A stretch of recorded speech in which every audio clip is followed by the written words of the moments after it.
Welcome back to Numbers on the Board. Numbers on the board, yes! On today's episode, we got to talk all things NBA playoffs. Which series is over? Which can go the distance? Before we do that, I want to remind you to leave a like on the episode, subscribe to the channel. We are on our road to 100K, and we are very, very close to that.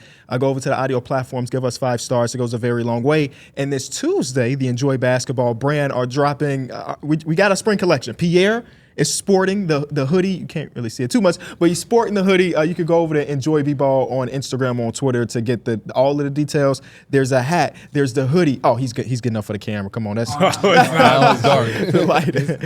there's a hat. There's a hoodie. There's a T-shirt. I think it's my favorite drop, and I say that every drop, which means that we're getting better with time. But when I walked in, I told KB this gonna probably be their best seller, just because I woke up this morning, I put it on, I came out, and Dana was like, "Where you get that from? I want one." Yeah, my girl said the same thing as soon as I had it on, and I could vouch. P right here, the quality is amazing on that. Oh, for sure. The quality is really good on it. They're not getting paid to say that. Well, I mean, technically maybe, but it's facts. I don't got nothing to laugh for. Yeah, it's facts. Okay, Spencer. All right, let's get into the talks. Do you want to start off with Drop the Mic? I do. Drop the Mic is, what is your favorite storyline that's come from the playoffs so far? If y'all want a second to think, I can start it off, but if it comes to mind, go ahead. Probably just the downfall of the Phoenix Suns. That's your favorite one. I love it because I think it shows the league that you can't go out here and chase big names consistently in order to try to win the championship. You got to build it through continuity, chemistry, over time. Like Devin Booker's been there, but then they went and traded for KD. They got Bradley Beal. And they thought it all was just going to come together and be this big, pretty, magical story that was going to take them to the finals and make everything so pretty, and it wasn't. That's my favorite story so far. It's a good one. That's a good one. My favorite story.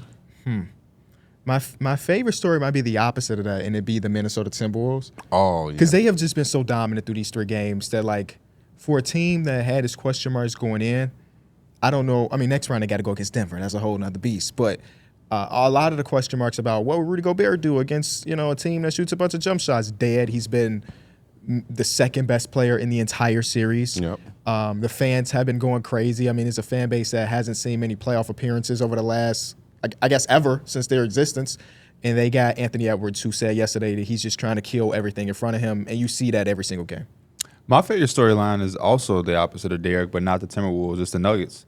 I just think that when you look at the Nuggets and how they orchestrated their team and how they took almost every step it takes, in my opinion, to cultivate and develop a championship team and also a championship culture, they've done it. They went out and got high-value role players that, like against Darrick point, but still in the same vein, that wasn't the biggest names, but kind of more so fit. They went places and got what would be considered another man's trash and made a treasure. You know what I mean? The time that they got KCP was a down time. That was when he came coming from Washington. I don't think that the conversation around his name was at the highest. Same thing with Aaron Gordon. It was like the last part of the Magic thing where everybody was kind of like, oh, he probably can't be the guy for a team or be one of those extra pieces. Michael Porter Jr. was quote-unquote damaged goods with his back out of the draft. And for them to take all of that and make a championship team without having some stacked team and the patience that they had. And I think a lot of them even talked about it at the podium when they beat y'all in Game 3, just the patience that they've had as far as putting this team together and letting it gel and not rushing whenever they couldn't get over the hump. Because I see that a lot. And as soon as some adversity comes in the NBA, it's just not. We'll get there. I'm not right now a big fan of the NBA. In totality, I'm just a very disappointed fan for a lot of different reasons because I just don't think what is representing is a good product. And I grew up in this game. I gave my life to the game, even though I'm not an NBA player. Ask LeBron. It's just basketball. Another comment that was distasteful as an NBA fan who's spent my entire life watching and playing and I doing actually everything. never imagined LeBron having a quote like that. No, he said it in 2017 as well. It just hit different now because the context and how demoralized that team was at the end of it. We got to get to it. I liked a lot of the conversation I had. I guess I'm going to pick 2. I know I said y'all favorite, but I'll have 2 quick ones. I'm going to go with the Timberwolves as well. On the positive side, I think I even asked P, and this might have been after Game 1, But I was like, are the Timberwolves really like that? Are we looking them more to be kind of a challenge to Denver? Or are we just thinking like the Suns are kind of really disappointing? And then the second one was when the Heat beat the Celtics in game 2. This is small, but it's so funny that we know the Celtics are probably coming out of the series, but the conversation jumped up as soon as they got one win. Yeah. That it's like, could the Heat do it? Dude, their odds shifted so crazy. After game 1, the Celtics were a minus 50,000. 50,000. You would have had to put $100 down to get 2 pennies. That's how much of a favorite they were. And then after game 2, it was minus 2,500, which is still it's still crazy. Yeah. But that's such a big It's jump. such a big jump. I mean, I should have put at least $10 on the Heat. I mean, what is there to lose at this point? But now the odds have shifted, and it's like, okay. They said, Spo found it. Spo found it. But, okay, let's start off with the series that are over. Okay, we can go Lakers Nuggets to start off with. Mike, you can take control of it, I guess. I don't know when it had to be maybe late third or fourth quarter in this game, but everybody just kind of looked like they were done and defeated a little bit. And as soon as the post game started up and everything, I kind of knew it was like a sure thing. I seen Austin Reeves say that like, there's no adjustments we can make. They just a better team. Same thing with LeBron. You got to get credit when credit is due. Anthony Davis with his frustrated comments. This team is kind of done, and it feels like it's kind of hit the end of the road. And the funny thing is, it feels like it's solely based off this Denver Nuggets team that just cannot get over the hump. The best thing about it is Jokic. Let me see if I can find this quote really, really quick. Jokic was giving the Lakers the benefit of the doubt, basically saying like, he was asked, why do you think the Lakers have struggled to beat y'all over the last what has it been, 2 years, 3 years? And basically what he said was, it's really hard to play against the same team over and over and over and not get bored. I'm like, bro, you're literally doing it. You're the team that's up 10-0 right now. Maybe he's saying that he gets bored too. And he's just busting their ass. Yeah. It don't even matter. It's been weird to see Anthony Davis be dominant for 3 quarters every game, and then in the fourth quarter he doesn't get a touch. And partially is that on the guards, and it's also on him because we see big men like Joel Embiid when I was questioning him in that playing game about where against the Miami Heat, his position and how Kevin Love was fronting him in the post and preventing him from getting the ball. In that fourth quarter, he just took the ball up the court. It's like, I'm the guy. Now Anthony Davis is not the playmaker that Joel Embiid is. He's more of a play finisher. But still, when you got to do, Anthony Davis is averaging like 30-something points per game in a series, and then most of that is through the first 3 quarters. You just kind of want to see him to take over the game the way Jokic does, the way Jokic has done over the last 3. Like, y'all have played, I think Molly Morrison tweeted this first, y'all have played the exact same game against the Lakers like 2 years in a row. The Lakers get a 10-point lead, and nobody believes in it, and then the Nuggets storm their way back, and it ends up being this triumphant big game. Seen that last night. Like, there was a time where Anthony Davis had seen the double team like right in his face, and he had took the like heavily contested shot over 4 people. And when I was damn, Kobe. As I was watching this play, like prior to it, like I said, there was 2 people in his face. I'm like, Joel Embiid damn near sees that every night. Yeah, and he's still very productive. And I was like, there's the small differences that you just kind of see between the players. And like, Anthony Davis has all the talent in the world. And I don't know if it's just he hasn't had the reps in that type of situation because LeBron's always been with him and everything like that, but he hasn't. There's some levels that he's missing that still separates him from the top dog. I'm going to play talking head a lot today. Yeah. And because y'all have been in the play-in 3 out of the last 4 years. Right, you have the championship, and there's nothing we can do to take that away. That's a real championship. I'm not one. We joke about it being the bubble, but real championship.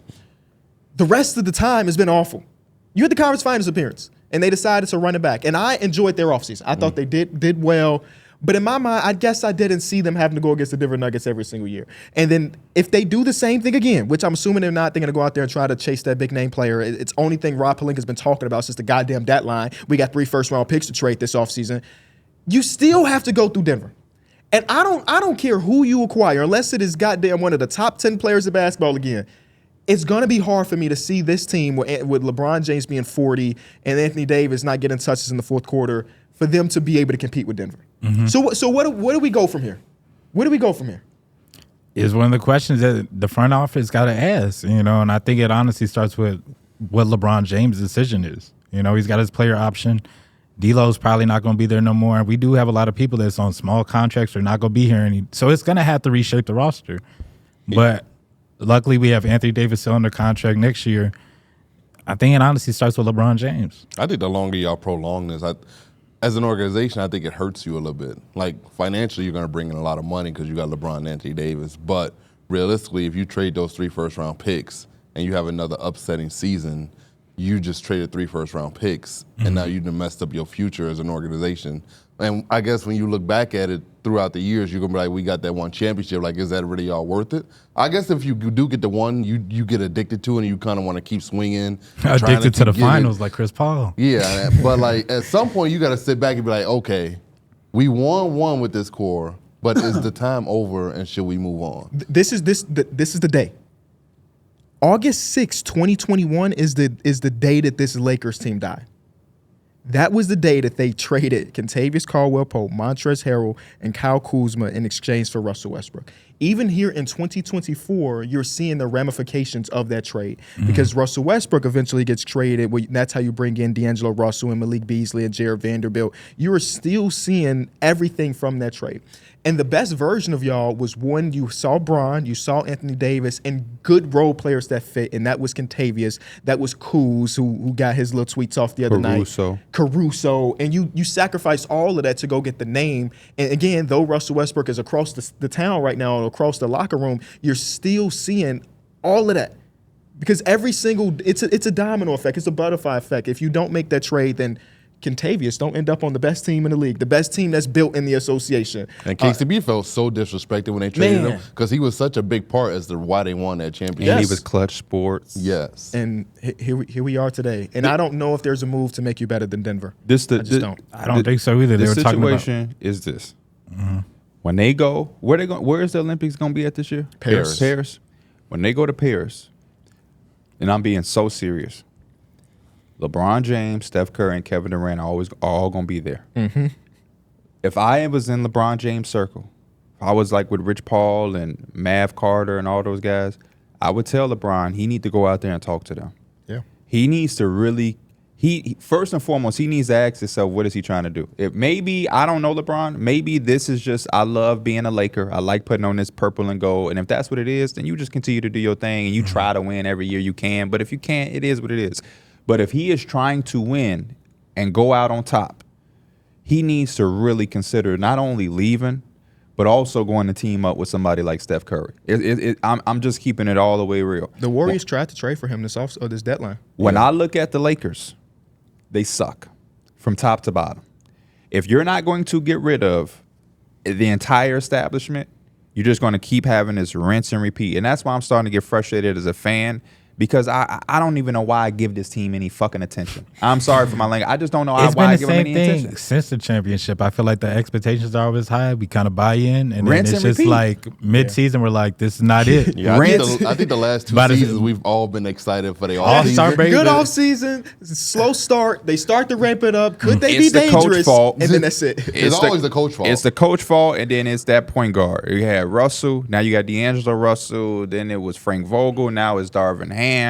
And then what we going to do? You're going to go in the offseason. You're going to fire Darvin Ham. You're going to pick up with Terry Stotts. You're going to lose D'Lo. I was thinking the opposite. It's like they keep talking about Darvin Ham, and Darvin Ham ain't the best coach, but Mike Malone is a top 3 coach in the league. You know, it's like the Lakers can no longer worry about anybody else. I don't want to hear about how good the Nuggets are and they coach. They have to worry about them. Yeah. Plain and simple. Like, that's just what it is. The only thing they can do to satisfy themselves and what they're trying to do is win a championship. So I don't want to hear the conversation of how good Denver is, or I didn't know they were going to run into Denver. They have to win a championship. It ain't getting to the second round. It ain't getting to the Eastern Conference Finals. It's winning a championship. You're going to have to go to the best teams one way or another. So even if you don't have to play Denver, you're going to play the team that probably beat them. Yeah. So they not going to the Eastern Conference anytime soon. And y'all not either. Yeah. I know. And honestly, it still comes down to, because most of the time Denver probably coming out to the least of Western Conference Finals, no matter which way we went. People talking about you should have went against OKC. Could have got that in 6 or 7. We probably still would eventually had to go against the Nuggets. The Nuggets is the roadblock, and that's not saying that like just because the Nuggets here, we would if the Nuggets weren't here, we just win a championship. It's just so like it just feels like that's the thing that stops us every year. I think LeBron's getting a taste of what he did for 9 straight years. where he was the roadblock that prevented a lot of teams from winning the championship. And now he went out west.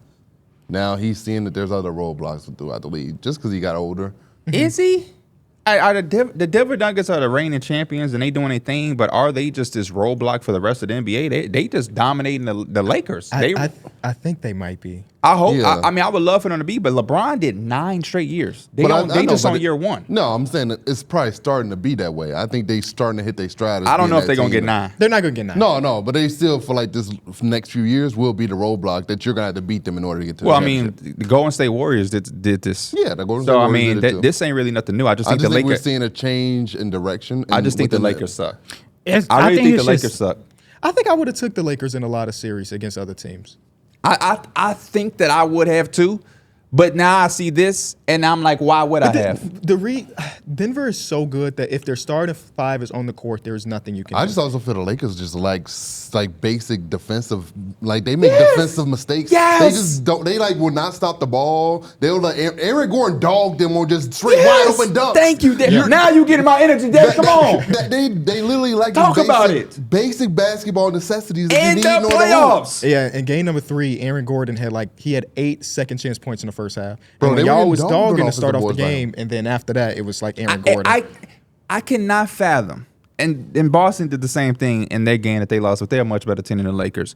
When you are playing playoff basketball, that means your coaching staff put together a game plan for a series on a team that we're about to play potentially for 7 straight games. We're going to play this one team.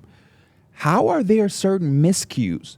You don't know if y'all are switching or not? The Lakers have possessions where it's like, oh, am I going? Yeah. No, you was going. How? That happened a lot How? last night too, bro. You lost 10 times to this team. How? How many times in transition Aaron Gordon just went open dunk? How does no one pick him up the first 2 times he did it? So now the third time he's still doing it. Yeah. That shit just don't make sense to me. It does not. And then again, we talk about top to bottom. So LeBron James, as great of a basketball player you are, the second greatest player to ever play this game.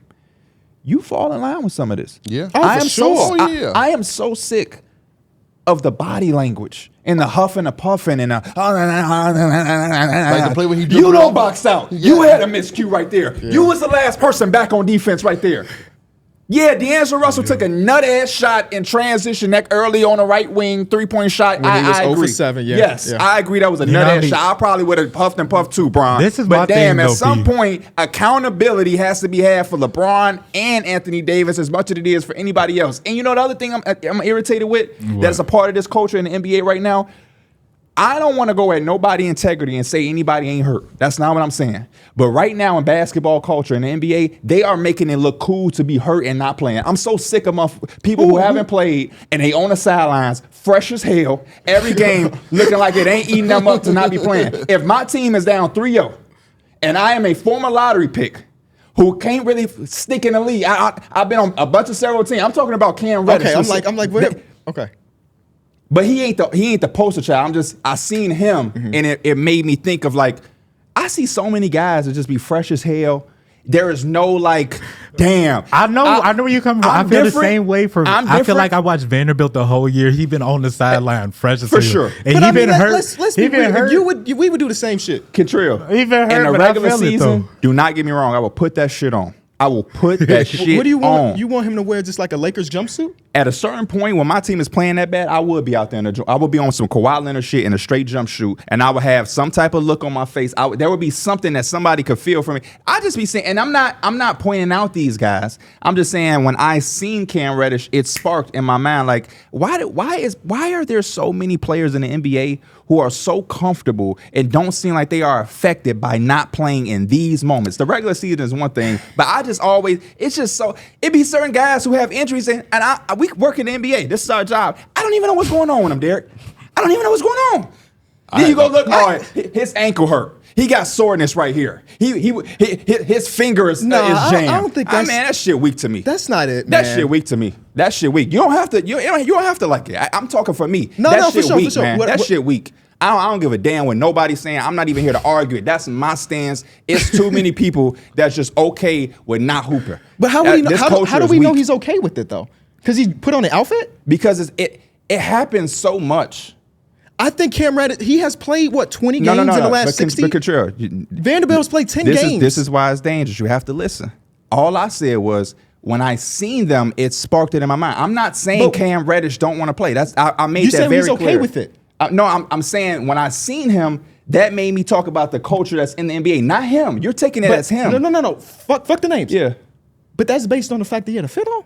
No. He put that shit on? It's just NBA culture, KB. You're taking it as Cam Reddish direct. I don't think that's what it is anymore, though. That's I think what he shifted away. Though. That's what I think it is. I think there's too many guys who are okay with not playing basketball, man. It's okay with not playing basketball. I think 2023, 2024 shifted all of that. For the start, yeah, because you've seen Kawhi, Anthony Davis, but those are because those guys are trying to get their awards. But it's not a lot of these other guys are not going to be eligible for these awards. There's too many guys on a night basis. Why do we get reports every day? Man, this dude might not be doing this. He might not be doing that. He might not be doing this. It's like, damn, bro. Damn. And don't get me wrong. That's always been the case. Don't get me wrong. If somebody got an injury report is different than somebody legitimately not playing. I've seen guys play in a lineup one day and the next day they're not playing, and then they play again, and then the next day they're not playing for 2. It's just so hit or miss. But in these playoffs, it just feel like there's just this lack of urgency for a lot of these teams that are specifically getting their ass bust. This is my takeaway from it, and it's but again, mostly so I can make myself completely clear. Yeah. This isn't about Jared Vanderbilt or Cam Reddish. I'm not saying that they don't. I was going to say that to you because I play. brought him up too, but it wasn't mostly just pointing at him. But I always think about the same thing too. And my understanding was, I'm trying to understand, is it kind of more so like the demeanor of how they are on the sideline and everything, like not that they're joking around or anything like that. Well, for Bradley Beal and the Phoenix Suns, it was. Yeah, that's the thing that pissed me off. That does come to mind like that, but it's just like. Same thing when we lost or whatever, and you had to be quiet on the bus. Like when shit is going down, it's all serious, right? I think that's kind of more so what you're getting at is with like the demeanor and just kind of like the vibes and what the energy that's kind of being carried while your team is in a situation. More so than like, I know Pierre said they had that shit on, yeah. But like if I see somebody with that shit on, it stands out. But I'm just looking at it like, oh, he got on a nice fit, but it don't rub me as like he don't want to be out there.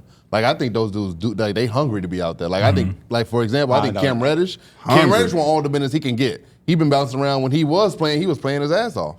But then he got hurt, and then he fell out the rotation, and then he got hurt again, and it's been a domino effect since then. Can I ask you a question as a Laker fan? When you watch Cam Reddish play, it looked like he won all the minutes he can get. I'm a Cam Reddish fan. Once he came back from the injury, not really. But again, you don't think he played with urgency after his injury? I think he's just not very good at basketball. He wasn't playing well. Before the injury, he was one of our energy guys, and I could see that he was on the minutes. One of his biggest downfalls in his entire basketball career has always been his nonchalantness. He is a guy that you can watch and not really know if he wants to even be out there. That's always been his thing. I am a Cam Reddish fan because I thought he was going to be a borderline all-star in this league. It's not about his skill or his talent. But because he came up, I just re-brought his name up because you brought his name up. I thought that this year he played with that, though. And I thought this year he did, too. And you know another thing, too, that I should also put out there, that I won't go into real specifics, but the reason I think the way that I think is because I know things that I know. Because I know people that are in the NBA. So when I have certain conversations and I find out certain things from people, and I not even find out, but just hear certain things, it all starts to click in your brain. You know what I'm saying? You see a guy, he be hurt. Guys don't travel with the team and different things like that, or you know what I mean. Guys isolated. You know what I mean. We know agents. We know people who work for this team or that team and do things. And I'm not here to spill anything, or I'm just saying in the basketball culture, to me, there is just a certain way that things I think be looked at and portrayed. That's all. I do think part of your argument, KB, was real good because they were the top-heavy guys. So I do think it is good that Anthony Davis tried to play as many games. Kawhi tried to play as many games because they're eventually going to set the tone. Like Kawhi shouldn't be playing right now, but he's playing. But I think because there were so many years of guys not playing, we have to reverse engineer that now. Now that has to be the thing where you have to do that all the time. You have to try to play every game every year now because we done did this for the 5 years and we made it look a certain way. Now 1 year ain't gonna change the trajectory of that. But that's just me. That's just me. You think Kawhi came back too early, KB? Yes. Tyronn Lue told us this. Well, Kawhi told us this. He said his knee ain't responding the way they thought. Tyronn Lue sat him on the bench for 11 straight minutes. He did. In a close game. Like, that's all I really need to know. But it's kind of crazy because, like, Kawhi, throughout history, we've seen him, like, he literally left a prestigious organization because he felt like they were rushing him to come back from an injury. So it seems like it's out of character for him to come back early from an injury. Well, the reality is the team has one conference finals appearance since they got together. Yeah. It's like eventually we need to go.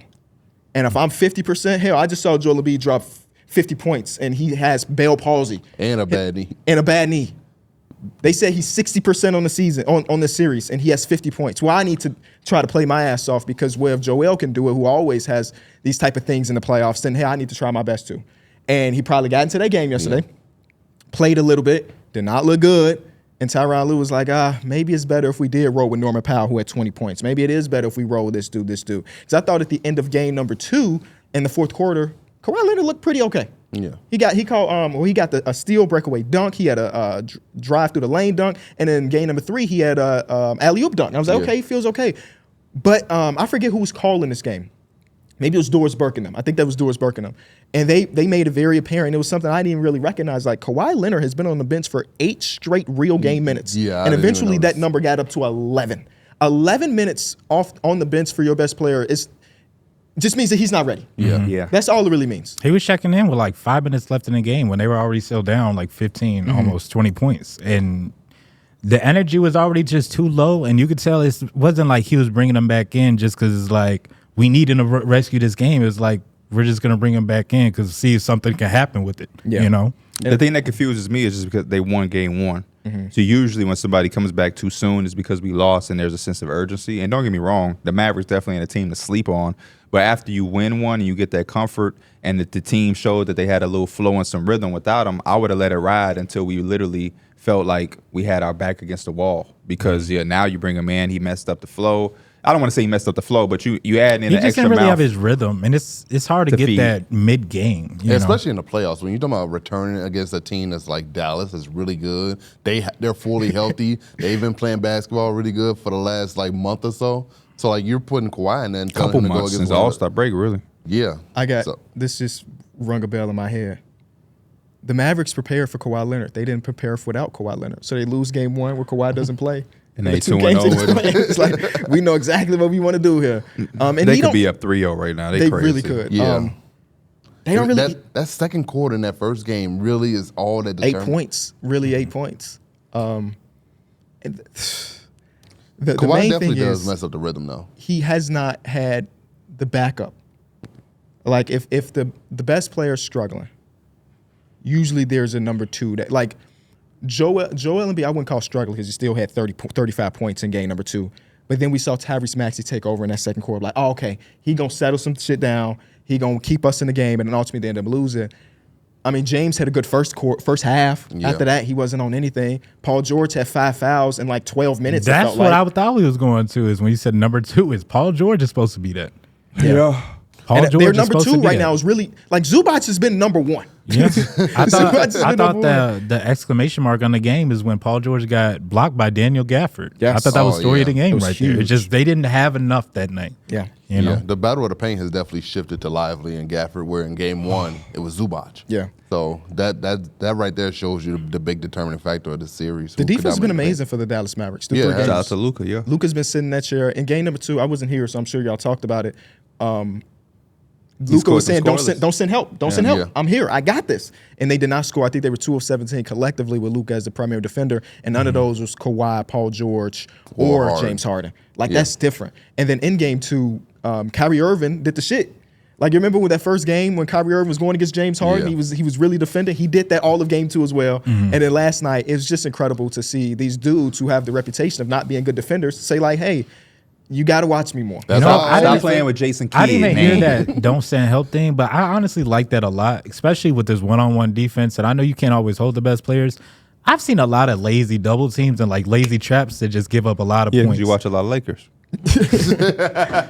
I mean, even the game we watched with like they trapped Joel Embiid super. I don't even know if he put on the floor And they before left- he did. they And then left Maxey. and they left Tyrese Maxey open. You know, The and I think not send help thing might be revolutionizing the playoff basketball. Minnesota just did it for 3 straight games and dominated. Don't send help. You need if some this dude personnel, want to though, too. take 2 pointers, we're okay with that. Don't You give gotta up have that the 3. personnel to do it though. Yeah, oh, for sure. Yeah. You don't see the worst team. You're not seeing a Wizard saying, don't send help. Mavericks got to give so much credit to them, but Yeah. man, the Clippers look so bad, man. The Clippers look so bad. It's tough to watch Kawhi like this. Paul George just atrocious. Bro, we're watching all of the GOATs of our era just that flame out. always comes through my mind, bro. And then, you know what's even crazier is that But what like if the GOATs of our era never were the guys that we thought they were? I can't go that far. Oh man, It's like they with all K- 35 plus.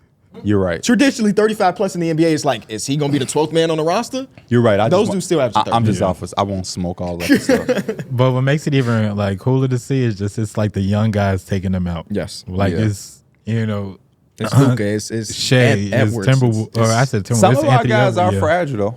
I tell you that. Talk. Let's transition to it because I know where you want to go. Some of our guys are fragile. No. What you mean where I want to go? Oh, I thought you wanted to transition to that Suns team.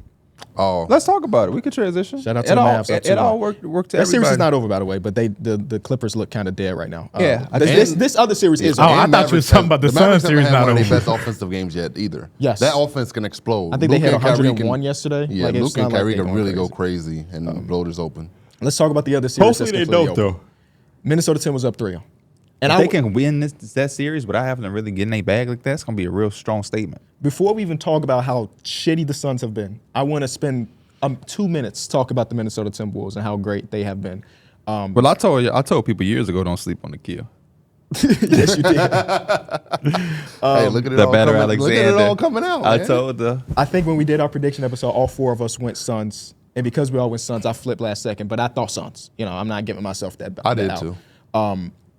And it hasn't been anything because the Minnesota Timberwolves have been phenomenal. Even in game number 2, where Karl-Anthony Towns picked up 3 early fouls, he played a great game. And I think he shot like 4 of 9. But in my mind, he played a phenomenal game. There are multiple times where I'm like, this man, Karl-Anthony Towns, who has been a bad defender for the majority of his career, so bad that they said we want to give up 5 first-round picks to bring the best defender of the generation to the team. He has so many times where I'm like, damn, he looks different. Yesterday, Nasri, I don't know if y'all saw the replay. That was after the timeout, the Phoenix Suns had a 24-second shot clock violation. We were all in Discord, and we were like, did they just have a 20? That was Nasri. Yeah. Switched on to Devin Booker. Held his own. Devin Booker gives the ball up. Nasri rotates out and then contests the shot. They get 24-second shot clock violation. Because he should have just shot the ball. These dudes are just locked in completely. And Rudy Gobert, I love him as a basketball player. I hate when you put a microphone in front of him. Because he said during the offseason, when everybody was mad at him, laughing at him, he spent days in a dark room where it was just him and his thoughts, and he had to get back like he's some type of fucking Batman. Yeah. Anwar ass hands. But in this series, this has been his best series of his life, said offensively and He defensively. talking about he traveled. He talking about I work on that slow step. right, he took 6 steps. Bro, that was the worst travel I've ever seen. But did you see him get wide open in interviewed? transition? Did you No, see him I didn't see the he end of got that. interviewed after the quarter and was talking about he works on that. We work on it as a team. That's a slow step. You said it like maybe a week ago when we was watching the game, but it's just like that was a bad pass to Rudy because if he has to put the ball on the floor one time, it's a bad too many pass. times, yeah. He But tried had- to dribble up the full It was length. 3 times Well, that was yesterday. he got the steal. Yes. Hey, for real. That's why He like when they tell deserved the that. lineman, Yeah. if you over a certain weight, just get down on the ground. It's like my block board bucket is what we used to do in 2K. But If the I got defense block for the and board, Timberwolves I'm is going so coast to coast. crazy. Look how many times that like Kevin Durant or Devin Booker or Bradley Beal go to the paint and they just end up with a turnover where it just brushes off their leg or they're getting stripped. And it's just like that's all Timberwolves hounding them right there. I Mike also think Conley. he's done a great job. In Oh pick and man, roll, don't bring too. up Mike Conley. Mike Conley. Don't bring Oh, up Mike Mike Conley. Conley. Amazing. That speech that he gave him, you could definitely see it on Yes. the team. He said, play with my urgency. Do it I don't for got me. many chances left. yes, do it for me. Do it for me. Did you hear him in game I was two? round- Did you I'm hear like, him in let's game go. two? Because game one, he kind of had like a little shaky game, and then he was talking to them like, "Man, I could get 30. I could go out there and get 30, but that's not what the team need." He had like 15 at the half. Yeah. I was like, "Man, Mike Conley is Uncle doing Mike. his He thing." definitely was playing with that urgency of that. Like Doing this his is one of thing. my last few chances. Which he should. No, not he should. I'm sorry, but I'm glad to see him playing that way because after game 1, Yeah. we was a little like, you ain't well, know Mike what's Conley, going what's on. going on? Like with put you, in the boy? queue. Yeah, put in the and Nikhil had 4 3 that points in third the man. quarter, quarter. that third quarter changed the whole game. Lethal bro. zones. Nikhil and Alexander hit 4 threes, and offensively they just looked flawless in that third quarter. And you want to know what makes it even better? What? And I don't know if there's more of an indication to the Minnesota Timberwolves or the Phoenix Suns. Rudy Gobert, Karl-Anthony Towns, Naz Reid, and Mike Conley were in foul trouble in that first quarter. Yeah, it looked like it was all going Phoenix way in the beginning of the they had game. the home court. They had the foul trouble of four real starters. Yes. And they couldn't pull away. And what I said in my video is that the Suns are worse than the team I thought they were. When we were picking our things here, none of us was like that we love the Suns. Because they were starting to pick it up together pick it The up. last towards 10 the games, they were 7-3 yes. against really good teams, and 2 of those wins were against the Minnesota Timberwolves. But what I said in my video is they are worse than the team that I thought they were. I didn't think they was a contender, right?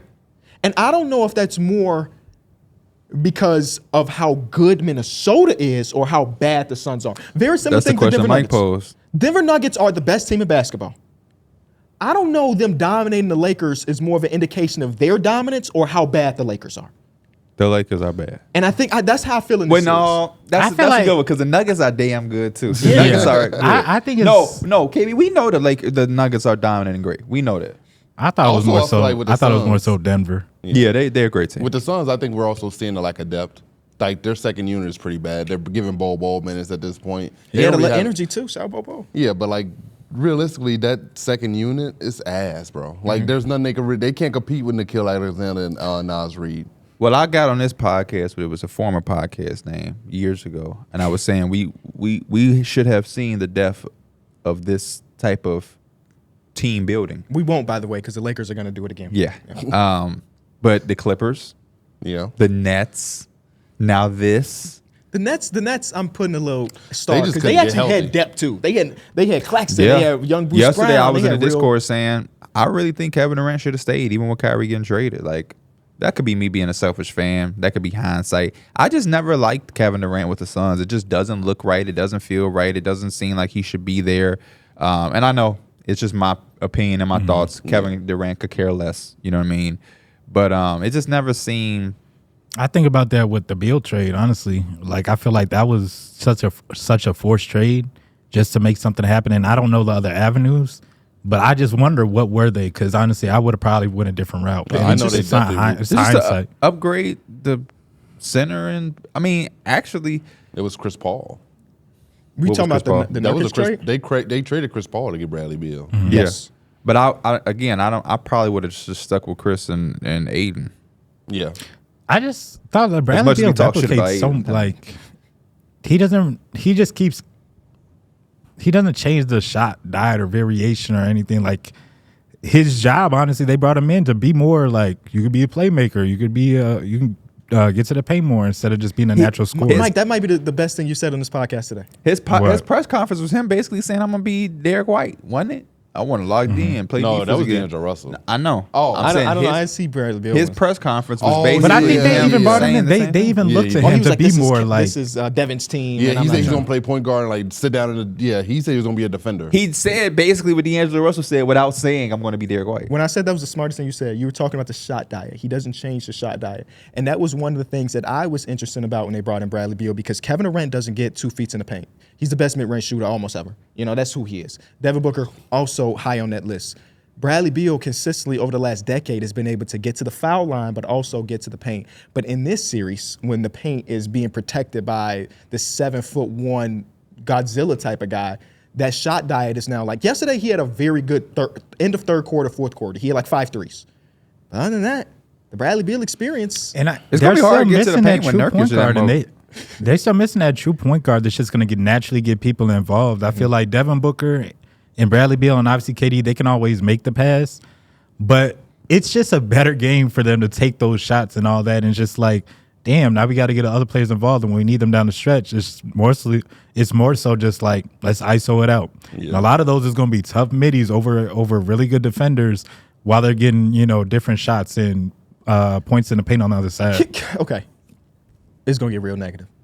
How can this team be down 2-0 in this series and come out and act like this is just another game? You didn't see the urgency in that third quarter when Minnesota was going. on They that didn't run. get no urgency until Josh Okogie checked in the game. Yeah. Josh Okogie was flying around. He was everywhere. He This wasn't even was- prepared to play. He got 2 sleeves Yes. on at different I don't know if lengths. you heard me, but I was in the Discord and I was talking about how like this is the worst game of the night, and most of that reason was that game started at 9:30. I seen it by the second quarter. The game was damn near over because the energy was just gone from I the ain't Suns. gonna- the second quarter, they was still there.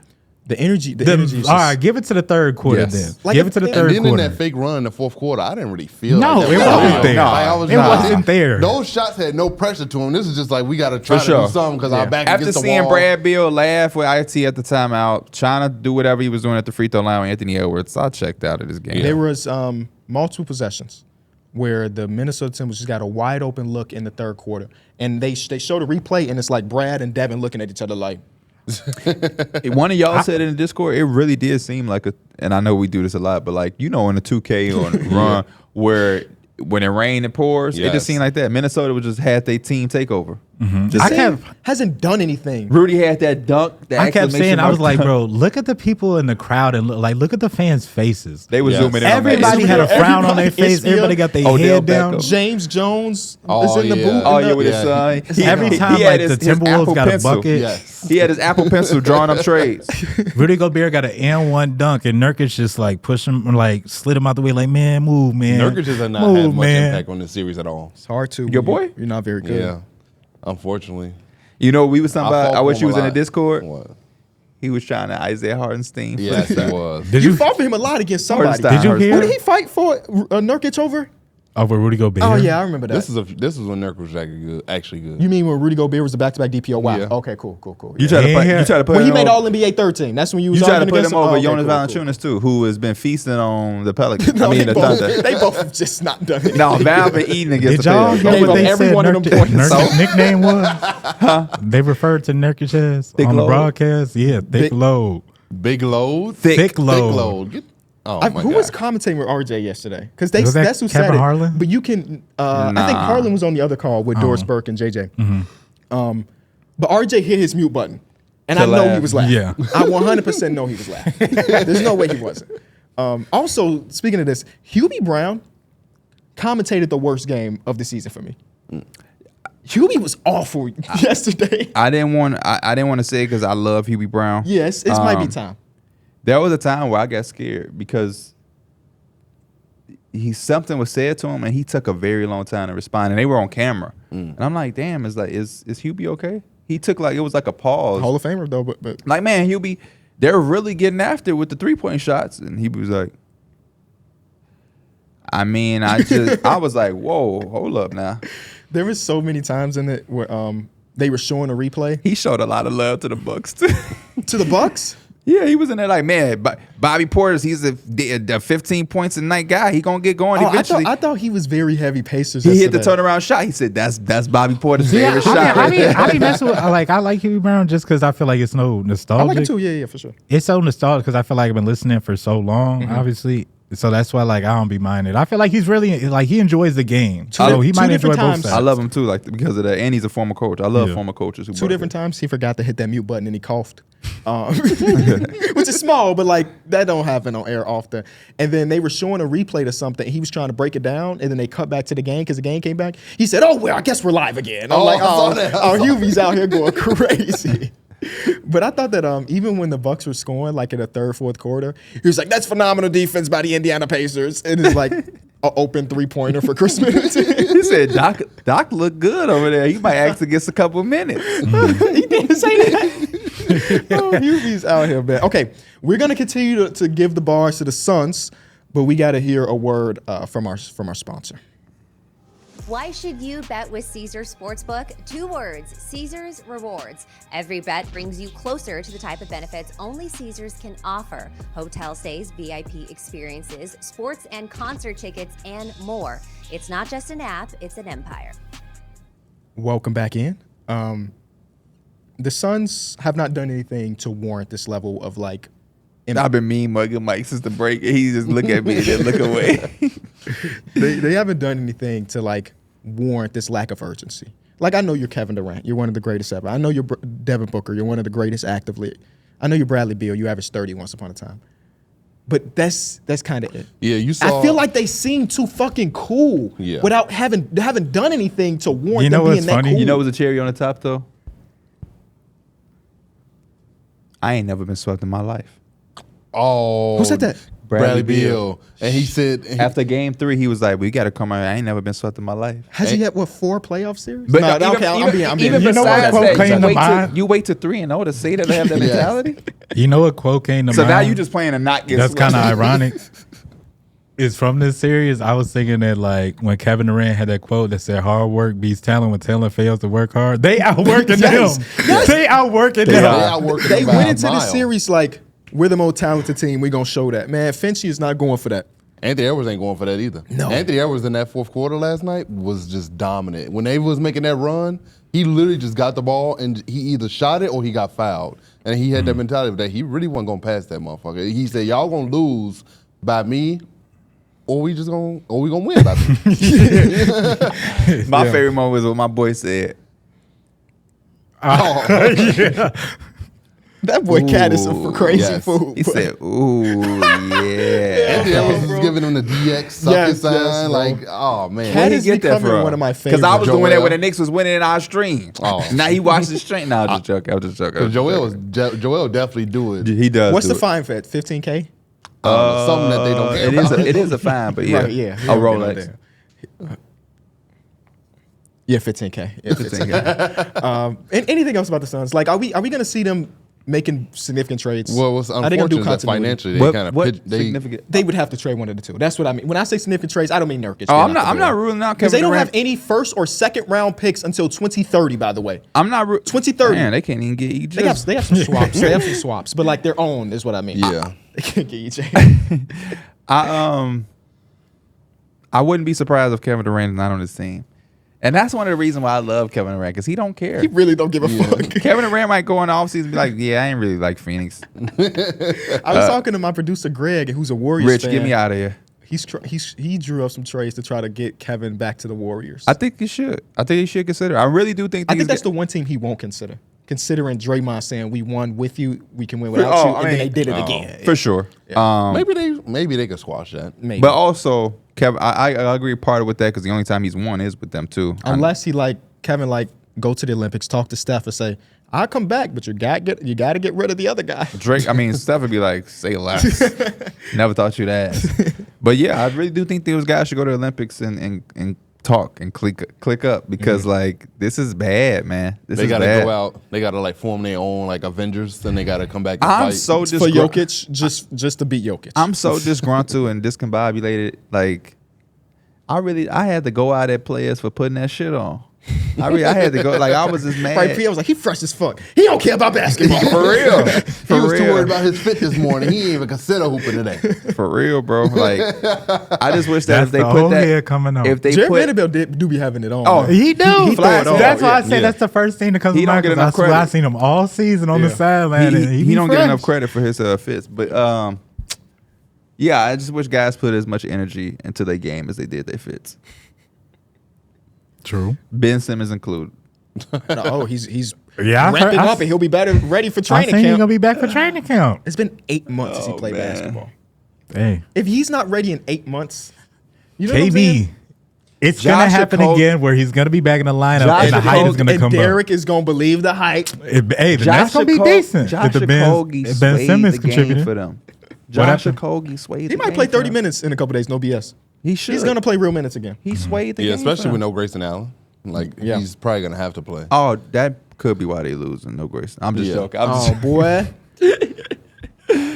They definitely were missing that volume, that spark. Don't that con- I was three-point joking. shooter. Don't No, convince I'm serious. yourself of They it. were Don't definitely convince- missing that Grayson Allen. one thing they not missing is Can value. one of their star players take more than 18 shots? I don't think Can so. Kevin Durant give us You a don't think 25? so? No, they just haven't done That's it. that's They the can. problem. The only games they've won as a team is when Kevin and Devin combined for 70 plus points. They combined with it last night. No, 3 of them. You adding Bradley Beal. I Yeah. mean the 2. Oh, the two. Like the 2 games they took against the Nuggets, it was 45 and 45. Love that. And that's I'm the here for only that. way they can win a Chris playoff Finch series. said that ain't working. That ain't working. That ain't happening. You What got teams are calling for Devin? All of them. everybody? Are the Knicks calling for Devin? Absolutely. Are They the, call for any starters available. Absolutely. You think about a team, you telling me the Knicks can have Jalen Brunson, Devin Booker backcourt surrounded by OG Anunoby, Isaiah Hartenstein to 5, and then You got to bring him back. He gonna get paid. He might be a is Julius Randle still on the team? hell no. No, he probably is used to. But also the gone. Suns are probably not really interested in Julius Randle. Maybe it's a big 3-teamer. He ends up in Chicago. at that point, if you're trading Devin Booker, you're rebuilding. You don't really care. You got to just take what you get. You still got Kevin Durant, And- Brad. and you gotta just. and you gotta definitely got Bradley Beal because he ain't If I'm going trading nowhere. Devin Booker, I'm That's why he trading was KD smiling too. so hard. There's no. This is my team now. Hey, real talk. Kevin Durant coming to New York, like that would if Kevin Durant was able to be a part of a championship team in New York, After saying that the New York Knicks See, that's ain't why I cool no love more. this. Ooh, that's why you can't do it. Because I swear, going into this, we were like, man, the Suns, they gonna be dangerous. Now we talking about how they rebuild. But Water gun. But this is Water gun. but this is what they do wrong. Yeah. Stop trying to team up. Go to teams that just got this infrastructure. The Knicks got the infrastructure. You know what I mean? Wait, 30 seconds ago you said they should be teaming up with the Olympics. Huh? You said they should team up after Oh, the because I Olympics. feel like there was the Warriors. They got Oh, like okay, a little word, culture, some familiarity. They play a little team basketball. Kevin Durant be already familiar. But yeah, they shouldn't be like, You know who's calling for Devin? who got cap space? Pistons, let's go. Pat Riley's calling for Devin. Oh yeah. Devin just signed an extension. He's on the team for 4 years wherever he gets traded. So he's gonna be a premium thing. It's Devin gonna be Booker's another a good one of- basketball player. Yeah, he is. Who else should be calling? I think Who else should Bradley be calling? Beal is just like the contract that seems like the hardest to move. It's Darrick impossible. is not getting moved. Yeah, Yeah. he's there. That's why he's smiling and joking. The Pelicans should be calling. Oh, for sure. Definitely. Talking about pairing Zion with another all-star, all-NBA type talent. Yeah. I don't like they jerseys. The Rockets should be calling. Them Crescent City jerseys, I don't like them. Jalen Green. Jalen Green. I mean, you gonna hit a rebuild. Jalen Green is New a good. Rocket, that's Devin Booker. Never know my grind. Give up about your time.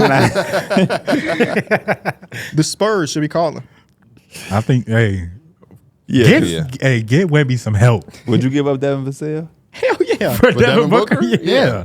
I'm just making sure. Devin Booker was getting a lot of disrespect. The Lakers are going to be calling. Yeah. but They're you hang hanging up the up. phone. 3 first-round picks plus Rui Hachimura. I'm okay. I'd rather keep Devin on the team. You don't want Rui? I don't want Rui. Come on Austin now. Reeves? Sign and trade. Him and Devin Booker the same age. The 76ers signed Paul George and trade him immediately That's not how signing trades to the Suns for Booker. I'm just playing PG. PG future. No, he's gonna sign the extension. All right, let's go to another. I think that those are the only series that are over to y'all. If they lose 4-1, you think he still signs the extension? Yeah. I think he's going to stay. I think he stays as well. I like the I'd be idea of the BSing about Philly, 76ers, yeah. but dog, he got the podcast, but he's just happy. They're just chilling. DeMar This team DeRozan's is a just chilling. 76er if they don't get They really just chilling, D-Mills. I wish I could tell you. I wish I could tell you that guys really want to go get championships and do whatever to win. It just ain't that way. I feel like, yeah, man. There's a new recipe. Don't sign people to their hometown team because they're gonna get complacent. James Harden, cool. That's what I mean. He been doing his thing, so he ain't got to worry about nothing. What's the Hey. definition of doing his Hey, thing? James Harden. The pressure ain't on him. Oh, okay. James well, Harden- yeah, we contract, ain't even yeah. really mentioned his name in the James lack of Harden just success. happy that ain't nobody talking about him. You Yeah. look at that stat sheet like, okay. Yeah, I think he had 18 and 12. Bro, Yeah, he take had that. 1 3. I did my part. He had 1 3 where he leaned in. I saw he jumped like 2-3 feet in, and it looked like he barely got it over the rim, and it swirled in. I'm like, bro, I know he's so glad he made that shot. Yep. That's the only series that's over, right? Those are the only 2 series that are over. Like tonight, I guess not tonight, in a couple hours, we have Thunder versus Pelicans. Is that over to y'all after 2-0? Or do y'all need to see game? He's on his way to being over. Yeah, it's on its way. I would like to see how Game 3 goes, but it seems like when in Game 2, the Thunder really came out there and just like set the And remind tone. me, did y'all talk game 2 on last episode? Of course. Yeah, we Okay, did. I just didn't know if it matched up. Okay, so we'll stay away from that series. Let's go to Knicks versus 76ers. It's obviously not over, but we didn't get to talk about game 3 where Joel Embiid dropped 50. We watched this together on playback.tv/enjoy b-ball. If you want to tune in, we've been doing streams like on a weekly basis, I would say. How we feeling about this series after 3 games? I think it's going to probably go down. It's going to go down to a 7-game series. I think that that's just how evenly matched these teams are. And I think the Knicks are I think the Philadelphia 76ers are about to do a great job of protecting home court. I think Joel has looked good. If he dropped 50, I think he's going to probably duplicate their performance, and I think we're going to get some good games from Maxey. Got the Knicks in 5. I think the Sixers and Joel Embiid did a good job in game 3. Again, another thing that I was disappointed to see. I just think it always irks me when players that are as good as Joel Embiid do silly, clown, foolish stuff. Oh, yeah. I that damn near Mitchell- forgot I about that can't Mitchell defend Robinson that play. stuff. Nobody can. Yeah. I hope, and no 76er fan is trying to. Well, Nick Nurse said he didn't see it. That's what he should have said. If you're unless he was prepared to throw his own player under the bus, Yeah. then just don't speak on it. He knows wrong. So yeah, just don't. If you don't want to, unless he's going to go up there and say that Joel Embiid is wild for doing that, he should act like he didn't see it either. But he didn't defend her. Yeah. So, but yeah, that was silly. Definitely a flagrant 2. Definitely should have been ejected. Now, I will say this. I'm I'm going to contradict myself a little bit. He should have been ejected. But even as a Knicks fan, I'm glad he wasn't. Because anytime I can get a performance like that, and then to find out what he was going through while having the performance, it's legendary. Yeah, and I can say that as a Knicks fan. That was a very legendary performance. It extends the series. It gives us another series to be excited for after having to deal with what we dealt with yesterday. And as a basketball fan, that's all you can really ask for. But I just don't like when players as good as him do things like that because it gives people a reason to have something negative to say. And I just think that Joel Embiid and everything he's overcome in this season is like I said, legendary and it's dope. And I want to see him get celebrated and continue to be praised for being the player that we all know he is. Don't ruin what you got going on, Joel, from a nuthead play like that, especially with Mitchell Robinson. That's the other thing. Mitchell Robinson was injured this year. He just came back. You a guy who your entire career, you were just at the podium talking about, I have to ask myself, why me? Why me? And then that's the play that you do for a dude who wasn't even involved with why you on the floor. I just can't really make any sense of it. If he got up and he pushed OG, I wouldn't care. That's basketball. Be competitive. But damn, you going to drag him over out the air? That's like hitting somebody while they're in the air type stuff. That's You know, it's just crazy. a dangerous play. And He then, also kicked some nuts, hit some nuts a few times. In this game. hey, even do that. But to pull somebody out, Don't let Drake Meyer. it ain't no I'm saying don't do it. But I mean, I'd rather you do that than pull somebody out of the air. And then for him to eventually re-injure himself, Mitchell Robinson, it's just kind of really unfortunate. And it's just like, don't be that dude, bro. You too talented of a basketball player to do something that dangerous when you have the career that you've had. Because if the shoe was on the other foot, come on, bro.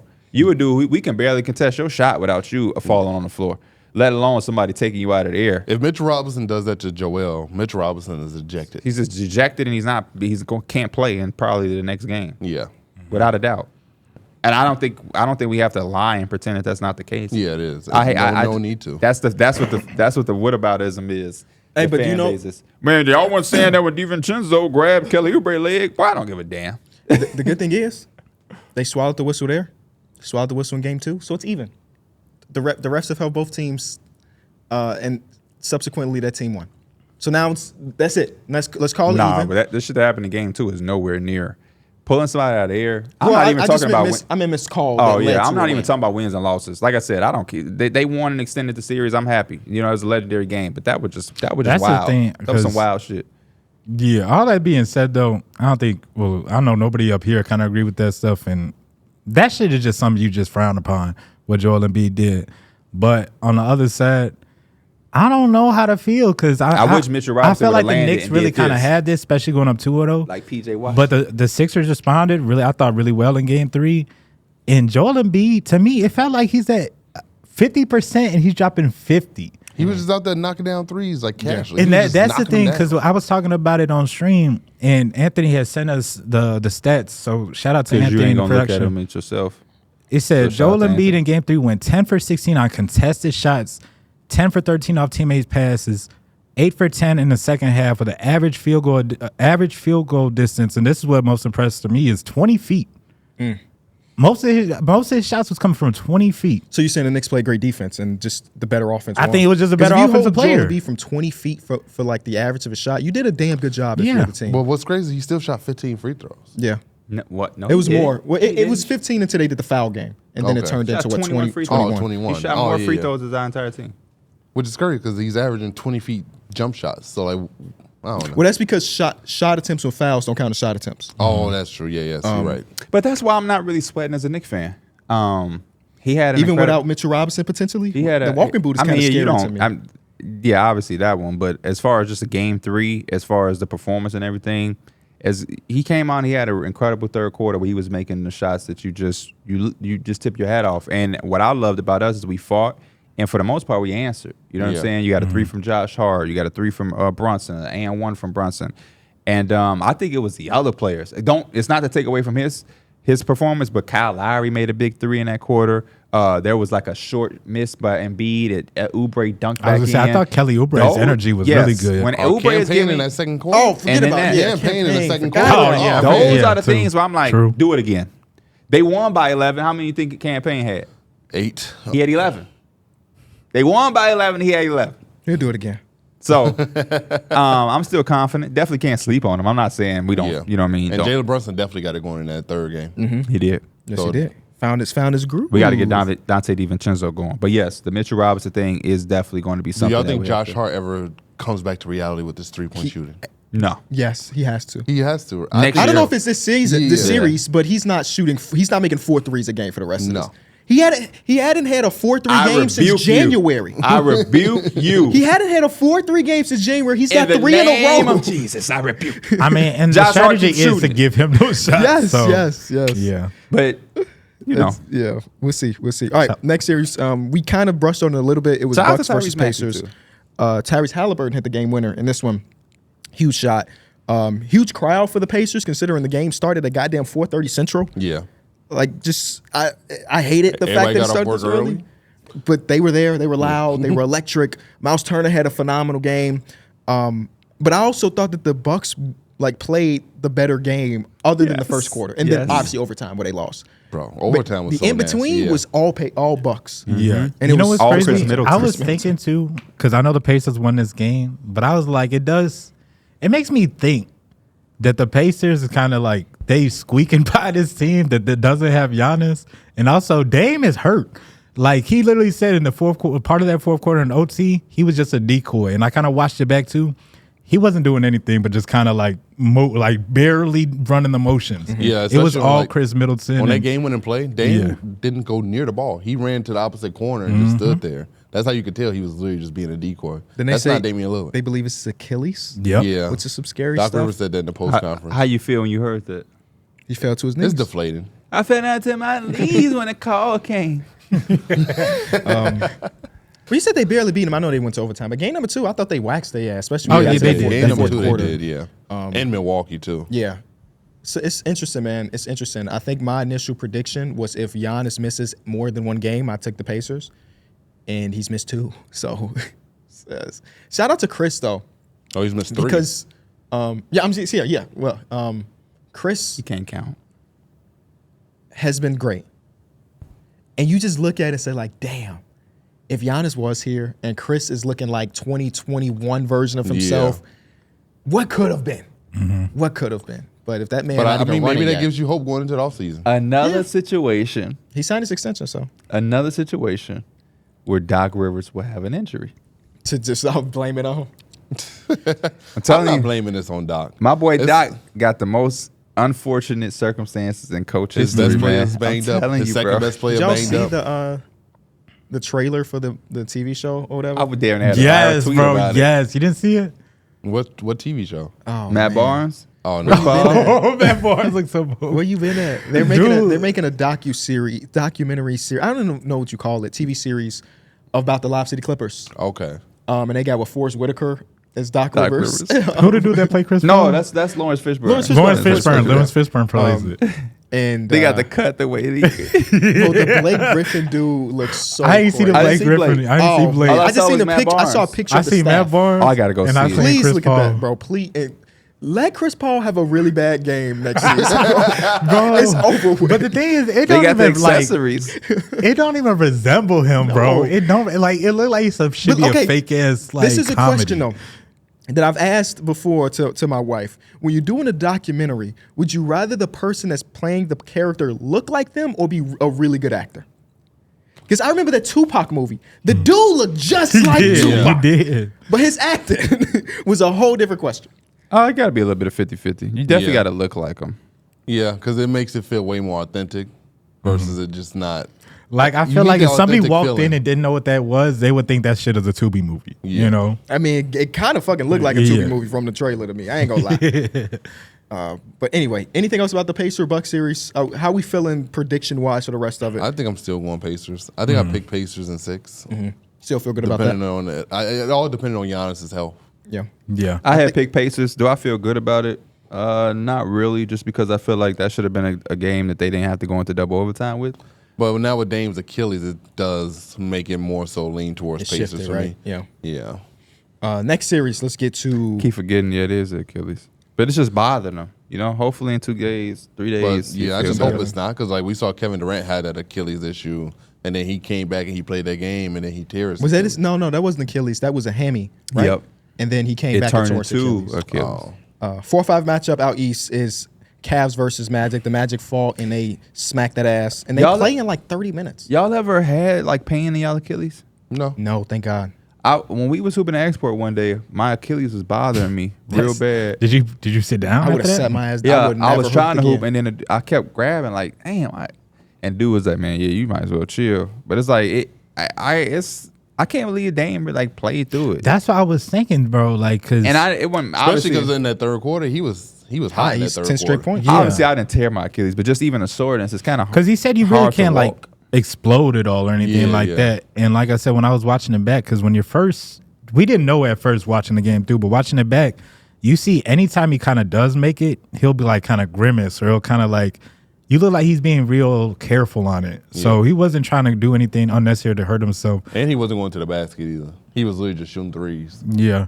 He had one where he got to like the free throw line, I think, and like he tried to get a foul and he was mad he didn't get it, but you could tell he wasn't trying to go for the shot because he just wasn't in the right place with his body to I be will trying to say do all that that. shot that he took late in the fourth, or maybe it was OT, where he like tried to draw the foul and he leaned into him and he tried. That was to at the shoot free it. throw line, wasn't it? Yeah. And That's they what I'm didn't talking call about. it, Yeah. And then on the next play on defense, he got called for the block on Pascal Siakam, and I was like, and one. I was like, damn, that's just such a bad sequence. It was a time too, like just on defense, you could tell because he just pointed where to go. You know what? And I they didn't gave like? up offensive rebound. The last play, I don't think it's no reason to go run to Tyrese Halliburton. Oh, Pat Bear, like when he picked him up. I don't You think talking about pressing up on him? I don't. That's what I thought too. It was 6 seconds left, and at first when I seen him catch the ball all the way in the backcourt, I was like, "Oh, that's kind of interesting." He got a full head of steam, and they were trying to rush at him to pick him up. Like he was gonna take that Dame 35-foot 40 shot. You probably let that go I'm instead of living that with floater. Yeah. Good convos. Let's go to Cavs versus Magic. I did not get to see Game 3 because Love we were this. We were here. we were watching the Love other game. this. I came here early, and I was watching it on my phone because our keyboard in there ain't wireless. It's definitely not. But nah, to me, I was watching some of this game, and I even watched back some of it because we couldn't watch the whole game. Thought about nothing but you, bro. What's up? Role players play better at home. Jalen Suggs definitely came out and had his best game of his season. That was the number one thing. Not of his season, of his playoffs. The playoffs. Yeah. But just the mere fact of like legitimately, I think this can change the series because what I loved about it is the Magic made shots, but they didn't shoot it at a Miami Heat clip. This wasn't like a 50% shooting night, a historic team record for threes. They shot what they shot in the regular season, around 35% from three. And Paolo was a monster on the offensive glass. A couple of those possessions a little skewed because he had his own miss that he was rebounding type thing. But I think in that third quarter when he went, haywire, that was real big for them. I love starting Wendell Carter. I think Wendell Carter did a really good job on a pick and roll of actually trying to go up there and meet Donovan Mitchell instead of this weird drop. I don't even know what coverage some of these centers are playing. They was talking about it yesterday as the no man's land because it's not really drop coverage. But They talking about that in the Clippers game, right? They With Zubac. was that the clip? Was that JJ Redick? Yep. Yeah. Okay. And then they dominated and controlled the glass, which is very unfamiliar because you know that the Cavs have that big front court. But One thing they also did, Jalen Suggs played on guarded Donovan Mitchell and not Darius Garland. because That was the big change. Another defensive Jonathan change. Isaac didn't start. Yep. And also I noticed when I was watching it back also is that whenever Donovan Mitchell wasn't in the game, they just blitzed Darius Garland and then let him go one-on-one and force other guys to make plays and He's get the the ball guy out of his that hands. he's the guy that's concerning me because he's averaging 11 points on like 40% and shooting. last game he only had 5 points. I think he's shooting better from three than from the field. And if you can maintain a way to keep, now I don't want to say Donovan Mitchell really in check, but Donovan Mitchell hasn't shown he's going to beat you by himself. So they go out here and they handle business, and the next 20 minutes, in the next 30 minutes, this could be 2-2. They go back home, and this is one of the reasons that made me pick the Magic in 7 or Magic in 6, whatever I picked them in, because this team can hoop. This team can play. They just need to play like they play. The first 2 games, they shot 21% from 3, 23% from 3. They couldn't throw a rock in water. Play your regular basketball. You don't have to have any heroics of, oh man, Joe Ingles made 7 threes. No. We don't want wins like that. But if you get those, you take them. You take it yeah. for sure. Facts. For sure. One thing I did do, because I didn't watch the whole game, was watch Paolo's shots. You bought your shots. There's 26 shots. Come on, Pablo. He started off like 05, 06, yeah. The first basket he made was one of the most difficult shots. It was like a turnaround jump shot baseline. I'm like, yep. It's yours, and you saw his reaction okay. he made. He was like, "That's the one I make." Yep. Of course, that's the one I make. He was Just a missing cool layups dude. and stuff before that. For everybody, like, I know there was a conversation about on Twitter, and it's mostly trolling and stuff, talking about this series going to be NBA TV all day. Nobody's watching the series. For the old heads, like, if my pops, he still watch basketball now, but if he had stopped watching hoops and was like, oh, I missed the old days, this is the series to watch. Facts. And Palo would be his favorite player. Carmelo Anthony. Because he's all tough shots. And the Nothing games won't be higher than like 100 and some points. I know the Magic last Cole game Anthony did, but finally on the board too. I'm still rocking with the Cavs. You better in score this one. 10 tonight, or I'm gonna still rock with the Cavs. I don't know. I just haven't seen enough from the Magic for them to think that they consistently can knock down shots to win those games. It's just once you knocking down those shots, it makes defense so much easier. Like part of your defense is hitting those shots so you can get back and get your defense set and everything like that. That's why I love Game 3 though. They didn't they shoot did the hit their ball shot. out of this world. They just shot Better at than the 20%. They shot their normal rate. Yeah. So the if they Cavs don't, haven't been good offensively this series yet either. no. And I mean, I say, yeah, who knows if it ever comes, like, completely. I mean, it's but definitely been a defensive series. yes. Which I'm not mad at. I like a good defensive series. A lot of times, seeing a team dominate someone offensively and it's just like there's nothing. It get boring. Like that first Celtics game against the Heat, that was just boring to watch. Like you don't even want to tune into that. Let's talk about the second Celtics game versus the Heat, where the Heat Yes. set a franchise record most threes to shoot 50%, and just like that, it's a I want to give a lot series. of praise to Tyler Herro. Yes. I think he showed us a level of maturity in this game to where he like read the defense. He was patient. He wasn't rushed. He wasn't rattled with anything that they threw at him. And he just took what the defense gave him, and he made other guys around him better. He found them. He was comfortable making all the right passes. He got his guys going early, and then down the stretch, it allowed everybody else to be comfortable and ready to close out the game. And I want to give Bam also did a good job in this game. When you're talking about posting up, he had those nice midi pull-ups the midi little fadeaways that he loved to take. I thought those were great, timely as well. And Jaime Jaquez was amazing too.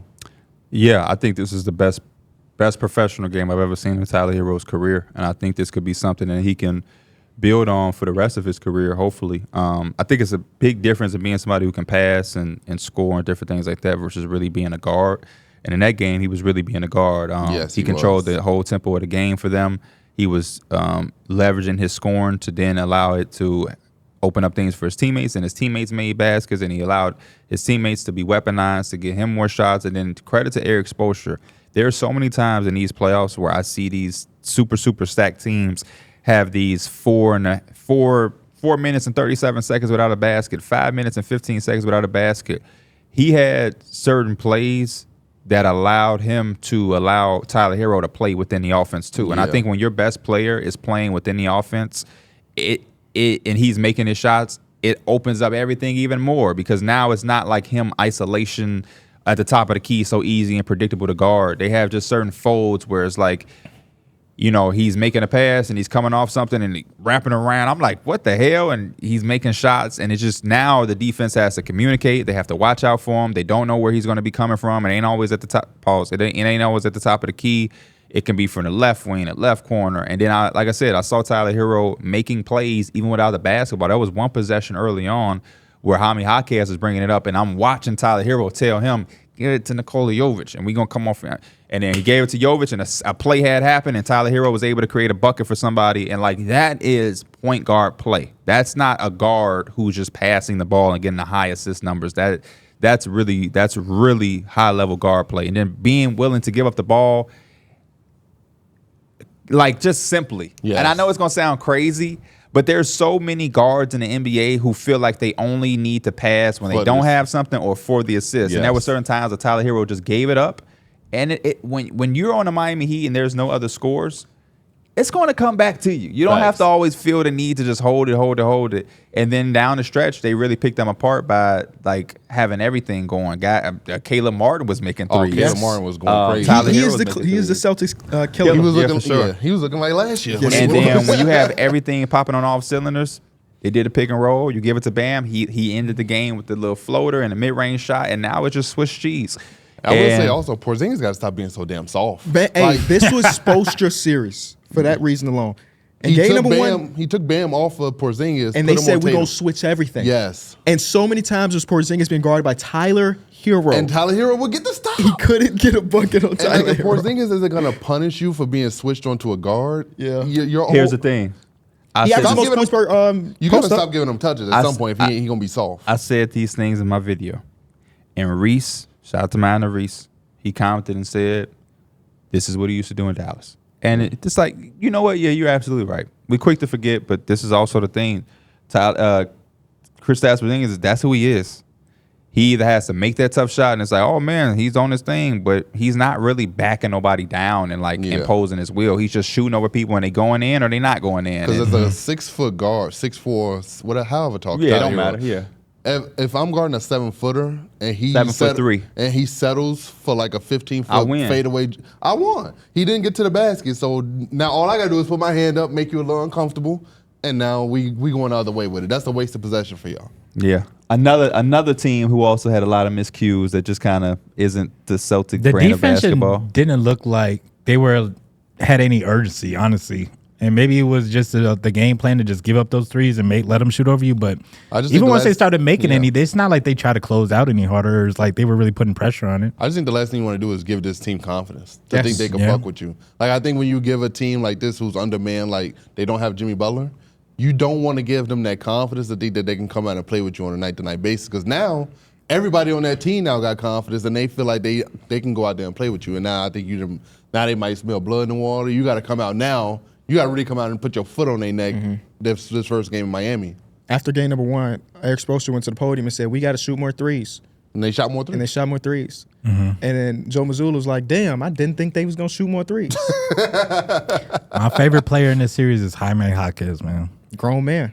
It's crazy how they somehow, some way, Spo get no matter who's on his roster to get up and run through a wall for him. Yeah. My favorite player in this series, Nikola Jovic. Yep, he been hooping too. 11, 9, and 6. Defensively, and Nikola De- Jovic yep, has taken a defensively, step. he was Yeah. taking that shit away from Porzingis too. Defensively. It was a play in the first quarter where Porzingis was posting up on Jovic, and Porzingis tried to post him up, and he passed it, and then like he bounced off Jovic and just fell to the ground. I'm just like, bro, why are you being The so soft? only negative is Jovic had 5 turnovers in the first quarter.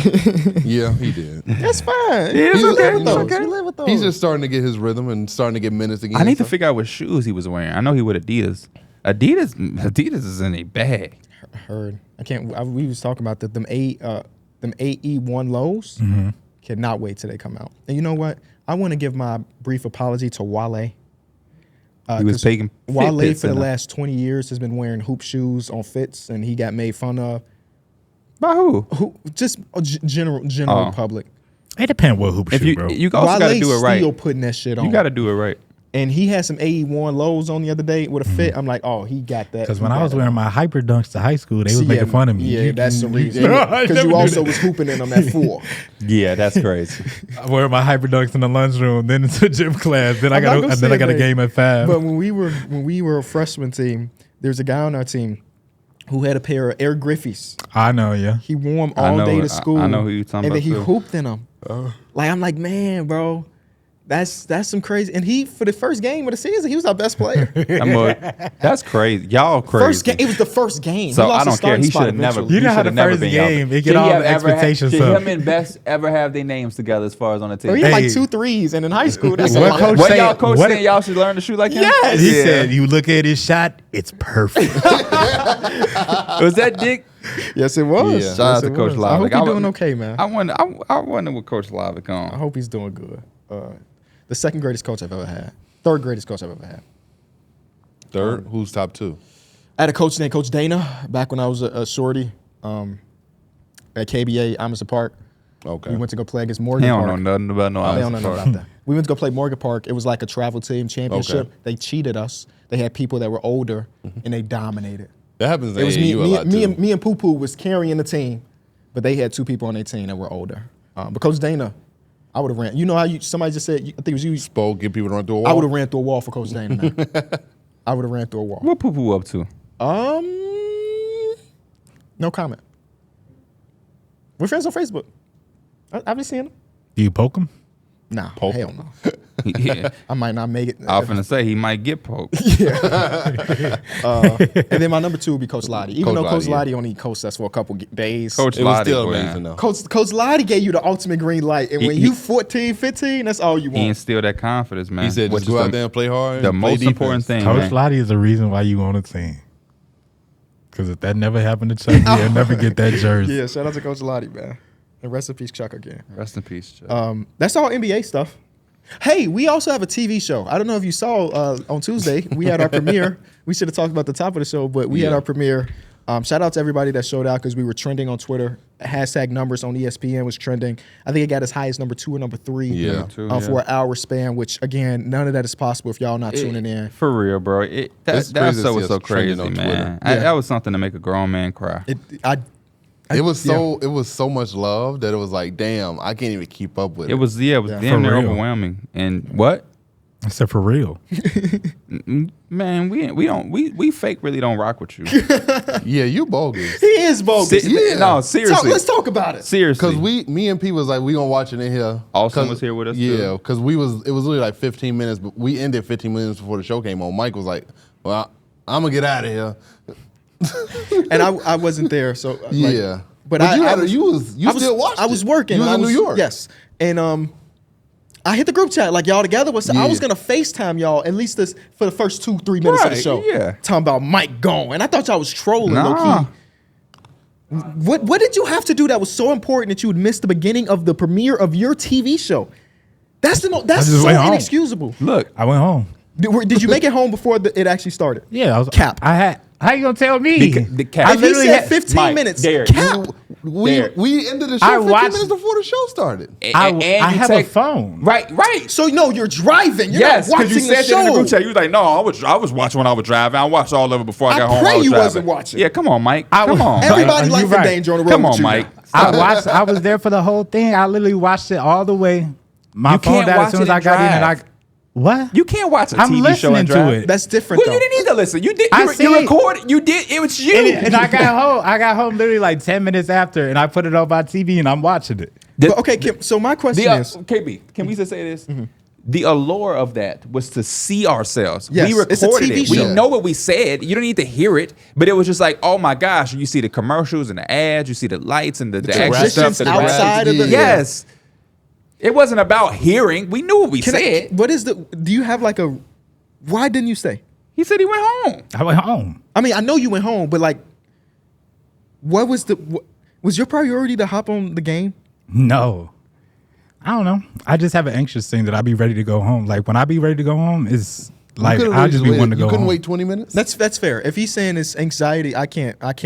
Anxiety is irrational. Yeah, I I don't. guess. I literally. What do I normally do when we be done with some shit? I be Yes, going right. you Like the first one that's out. something And, I and do. you don't Mike- hang out with us either. But Mike, It used to be Darrick that didn't hang out. Now it's you. to counter that point, when we're done, we all go. It ain't like you leave and we in here playing tag. And I was it. speaking solely on myself though. No, but you said it as if you leave something behind. We all walk out together. 99.9% of the time, we all exit this place together. That's true. But yeah, anxiety is a crazy motherfucker, and he be beating my ass too. So if that's what it was, that's what it is. I can't be mad at it. But it was cool because I watched it in New York. Yeah. I went to the Hawk Brothers apartment building, and they got like this lounge, and we put it on the TV, and it was an emotional time. I It mean, was. I know Mike used to be a super thug. Did you get emotional listening / watching? Yeah. I couldn't. It stop. hit I me couldn't hold before myself. that. Yeah. Honestly, it hit me once we finished recording and like on that night drive home. It honestly hit me. I had to see it, man. Yeah. Once I agree. like the little music came on, I was just like, this shit's surreal. Yeah, especially coming from First Take and then you hear Yeah. our music right after. Yeah. That was shit was like, Super oh cool, man. right? And Yeah. I also got emotional, and I ain't like not like crying emotional, but just like damn. When I was on First Take and Stephen A did the read. Tuesdays, 2 Oh, p.m. Numbers on the board. Like he gave us like a real read, and he had to do that. And I was like, damn, that's our show. And Stephen A. Smith is promoting it for us. That's crazy to Yeah, me. that was crazy. I mean, that's the only reason I brought it up. If it's anxiety, Mike, then I mean, what can you do? But I just feel like it's such an emotional moment. We've been through so much. We came so far. I That's the only thing I have criticism with our group. I just don't think we cherish shit enough. And that's just my opinion. I feel that way too. It's so hard to, because you always like, okay, what's next? You always want to keep climbing. Yeah. So you don't really get that introspective moment. Like, I think I kind of had it, obviously, because with the TV show, but like, we've done so many cool things collectively. And it's like, we started this show with no intention of ever having a ESPN TV show or anything. Like, we didn't know what they, I just went back. Let me see if I can, look. I'm going to, damn, bro, I have a picture of us when we have the new group chat, when we were starting the previous show. The name of the group chat is not even, we were trying to figure out the name. Oh. The old name that we had up top was the Foul Shot. Oh, With that logo? Yeah, and then we were like, we got to figure it out. You had already had the foul shot, so we just named We were it that. yes. But I think we knew we weren't going to name it. We weren't going to keep shit. it. But this is the tweet. I mean, not the tweet. This is the message. Damian Lillard has suffered a strained Achilles, is in walking boot, and there is serious doubt over his availability for Game 4. Shams Charania. That's so crazy. That's sad. That just killed the whole vibe. I ain't gonna lie. That's so sad. That just killed the whole vibe.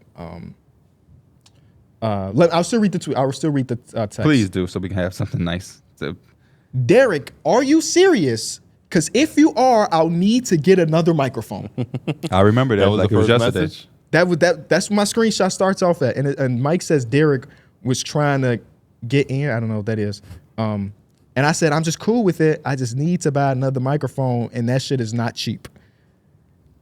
Darrick wasn't even going to be on the show to start off with. We did not take him serious at all. And I can't imagine a world where you're not on the show. Facts. Like, we don't have a TV show if you're not on the show. Facts. Like, everybody has played their role to perfection for us to get to this point. And I mean that from the 4 people here. I mean that from Austin to Anwar, or every producer. Hell, the people at the last company also helped us so much. Our new friends over at Omaha/ESPN. It is just so crazy to see like this machine keep going and keep chugging. Because and me personally, I can only speak for myself.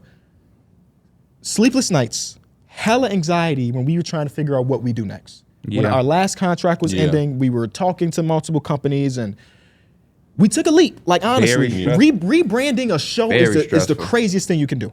Very But stressful. luckily, we have a community that followed us, and Yes. like they are willing to show love. And I think everybody within our community, like they rock with us for who we are, because we make it. They say we make it feel like they really sitting down and they talking hoops with their homies, or like they listening to their homies talk hoops. And I think that's what we built over here. My favorite DM I got, and I got so many of them, so shout out to everybody, was something along the lines of when I saw y'all were having a TV show, I was afraid, but then I watched it and it was the same show.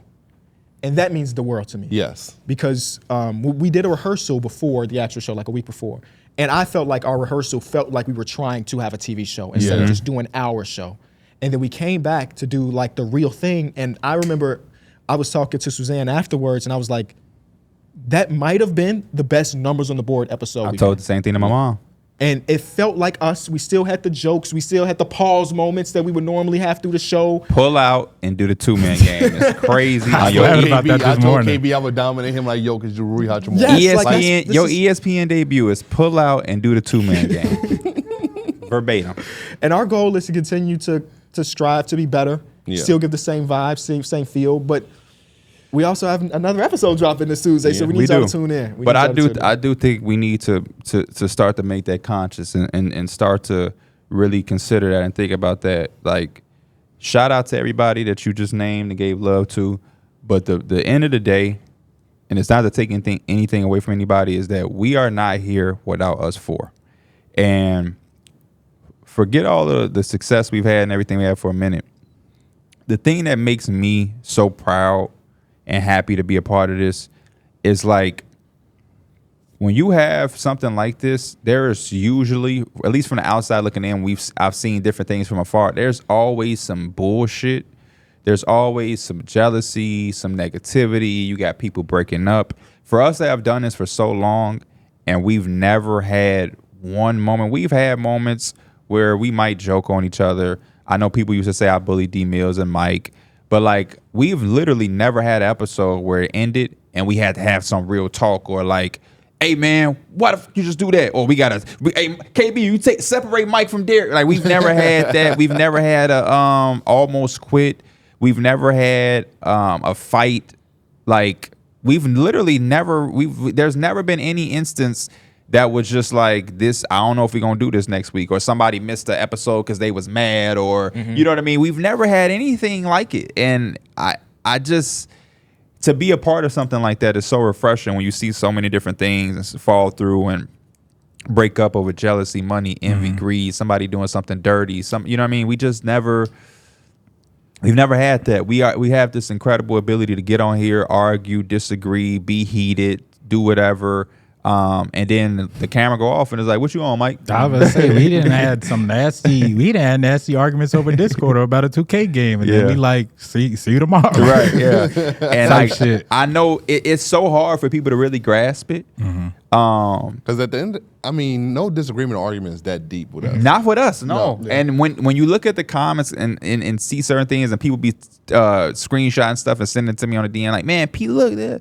And I just be like, people they can't really fathom that I can say Mike has fat fingers, and it don't really mean anything. To them, it's like, oh my gosh, he just was so Such a personal yeah, he jab. went so personal to his homie. But it's just like that's not to us. I don't feel like I'm going personal, and Mike don't really feel like I'm trying to demolish his security as a man and whatever. It's just I like just feel in our friend group, and it could be for probably a lot of friend groups, that like we talk so much shit to each other. Like if you can't take it, just like you taking a part of the fun of the group. yeah. Because we literally, everybody, who doesn't get talked about in our group? Nobody. But Nobody, it's bro. like, when you hear us like talk shit or anything, it's not like we like, man, KB don't like Kyron no more after that. Like, Right. You know what I'm saying? It's like, it's all in, good friendship. I think that's the part of it, though. We're friends and cousins before all of the stuff. Yeah. And our whole show is rooted in that friendship. They're like, even if this show didn't exist, we would all still be friends. We would just be playing 2K more. Like that's really the reality of it.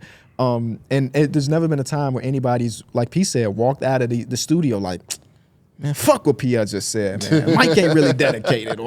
But we also hold each other accountable. For sure. Like throughout the Yeah. course of this 8-year journey, there have been times where we had to get on each other because maybe a performance wasn't up to par. Or like, man, can we lock in? Like some of that is on camera too. I think you said you need to lock in more. But I think that's just all rooted in us wanting to put together the best show possible and wanting to see each other prosper. Yeah. Like more than anything. Like my favorite things is seeing the shit that we collectively could do outside of the pod. Right? When I see Pierre on Stadium, that shit makes me so very excited. Before Darrick quit YouTube completely, when Darrick was doing his food review, like that was my favorite And we shit. was on tour, and it happened so much where somebody was there with their girlfriend, be like, Darrick, my girl love your reviews. Yeah. And then Like- Mike's streams has been like a very consistent part of our nights. Like we're gonna play 2K with He his gonna community. stream it, yeah. Which is just dope. Like it's the coolest shit ever. And without one, there's none. Like you're like Literally. we've all done the shit. I didn't want to bring it up, but I was so annoyed a couple days ago. I had seen a tweet, and it was like it was the first take thing. I had posted like KB, and somebody said, I forgot what the comment was, but it was kind of like they said something positive about me and KB, and then they kind of just like threw Darrick and Mike by the wayside. And there was a fan who was like, man, you tripping. Like, you don't know saw that shit. interaction, yeah. And it was like, shout out to that fan because I thoroughly agree. Like, I just don't. This show If it was just us two, would it wouldn't not be be successful. here, bro. Yeah, it wouldn't be Not successful. even just us. So if you take these seats and you fill it with 2 other people, you could put Kyron. You could put real people. You could put like JJ Redick and somebody. I just don't think it hits the same. I'm not saying it would be bad. And I'm not going at JJ Redick, but it's the friendship. It's the moments. I love those early moments of like Mike, sometimes the Terry Rozier top 10 point. I never would have said that. Sometimes you need that. You don't need everybody to be like If everybody like agreed, serious, then it's just like, it's boom. not. You know what I'm saying? We need those moments. When you said the other day, why they keep putting that Knicks fan on camera and it was John Starks. Like you need that. Sometimes the too much it can be. Sometimes you just need like innocent. You just didn't know, and that's okay. But P always gonna be the big bro that's gonna make sure you do know. You know what I'm saying? We can laugh at I'm a joke, but I'm going to make sure you The way do I know. always be seeing it too is as much as we're like But it's just innocent and a genuine. sports show and supposed to be like educational, like we're just as much entertainment and making Exactly. people laugh and everything like that. Yeah. And that's why when we go on tour, when we do shows and live shows, number one, people ask for more and more and more and more. And then secondly, people drive from 8 hours. They catch a flight and a connecting flight. And not only that, they'll stay for the show and then stay an extra 2 hours to see us for the a meet and greet. Yeah, and the then meet we'll and greet meet and could be greet, 10 and then they'll seconds. still stay. Yeah.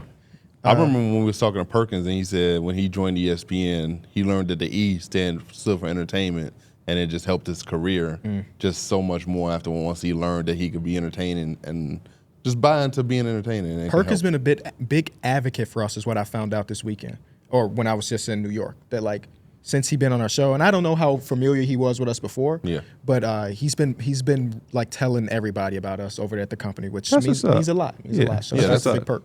Yeah, that's Unc. amazing. Shout out to Unc, man. Shout out to Unc. I know got they one was question going, though. Where does the suit end and perk begin? Once the he had won and they shot like crazy, I know they was going back on that Kendrick Perkins comment when he was like, they could shoot 100% from field. Yeah. I seen a lot of crazy comments. I'm like, take it down a notch, man. Yeah. Take it. Y'all don't got to go too hard Perk on KP. also called out Chris Middleton. Look at Chris Middleton's response. Perk know what he doing. Well, you remember when he called Giannis Batman? I mean, Robin. To True. Chris Middleton was Batman. Yep. True. I tweeted about Chris and somebody replied, "Look at Batman." I'm like, oh, shit. Yeah, but we just want to say again, we appreciate you. Tuesdays at 2 Eastern is the official time for Numbers on the Board Linear.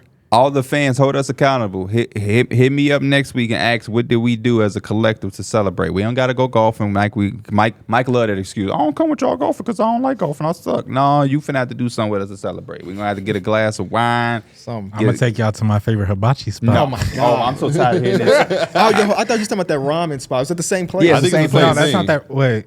The ramen No, spot? no, no. I thought the no. ramen spot was like where you get ramen, but then you also cook the Cook food. yourself, yeah. Because You can make ramen there, but that's not a ramen spot. Oh. So it's the spot you went like yesterday or 2 days ago. it's the same spot. Yes. That's the one Yeah, I that's the DM'd spot I'm Elena talking about. about. I was like, Mike won't shut up about this place. Yeah, do they have like a reward membership or some shit that you need to be a I part might of? have to, man. Do they know you personally? Because I feel like y'all there a lot. When So much. Yesterday when we went, I swear it felt like we were just professionals in there because we walked in, we got our table. They have a table with all the condiments on there. The first time we did that, we got maybe like one or two of them. We got a whole bunch of condiments. We was on the grill throwing down. We had it all mixed That's up. the It was best. like stir fry. That's the How best. much was the meal? Like between y'all two meals, how much did you pay? Oh, it's like $100. Damn. Ooh. It's like, That's but like it's my a lot price of range. food. Yo, It's like cheap 40. It's like 40 per person. It's an entry fee. Yo, not- you ain't been on. He ain't been It's on the not road with bad. us enough. It's not bad. Mike cheap, man. Mike will not eat if it means he has to pay for But it. we did see yesterday is like they got it at lunch, which is early. So it's like from noon to like 2 or 3. It's like only $18.99 per person, but dinner's like $29.99 or some shit like that. It's similar to like all you can eat sushi. Yeah, All because you can get eat sushi three. is like You that, literally too. get 3 rounds of anything you want. There is nothing better than when Tuesday. you go out with your girl and y'all have a spot. That's nothing better. Me and Dana have a couple spots, and we'll come. You know, they try to do all of that. Pour you water first. We be like, nah, I want this. Bring that out first. We ain't even gotta waste no time. Matter of fact, don't even bring the menu. Yesterday. We went to Cheesecake Factory the day we was on the TV, and we don't really go. That was our first time going since Kobe passed. That was a vivid thing. I went to Cheesecake Factory the day Kobe passed. I had already told Dana we could go, and the dude come out. We get it. Hey man, I want some Buffalo Blast. I'm gonna take the steak with that. She want the filet mignon with that, and then bring me out a Georgia peach too. I don't even need all of that. Yesterday I ate a Chips Ahoy cookie. Oh, What? Thank I've you. been waiting 3 months for How this you shit. feel? And out of context, if somebody didn't know what the hell that meant, they'd be like, "What the fuck?" I feel fine. Were you scared? Like, was your anxiety high? Of course. Just Hell some- yeah. What the fuck type of question you is that? drink some water with it. Yes, I did. And how do you? What's the next step? 2 Chips Ahoy cookies. Oh, No. How do y'all sleep? What's like- better than 1? 2. How do y'all sleep on y'all back or like side? Left side. Your side? Left side. Yeah. See, I move I'm around. a side sleeper. Yeah, I move around too. I start but on my stomach. Pause. Majority, I feel like I sleep on my side. And I feel like it be hurting my neck. I got this pillow yesterday. It's supposed to like for side sleepers. It's supposed to be super firm. I woke up this morning feeling amazing after one Drop night's the sleep, link, bro. because I I'm a cannot side sleep sleeper on my too. stomach at all. I can't either. I It bought makes this. my back hurt. It does make your I back can't hurt. sleep back, or I mean, sometimes I wake up in that position, but Yeah. falling asleep, I have to be on my left side, Yes, falling asleep on my and left my side. hands have to be between my legs.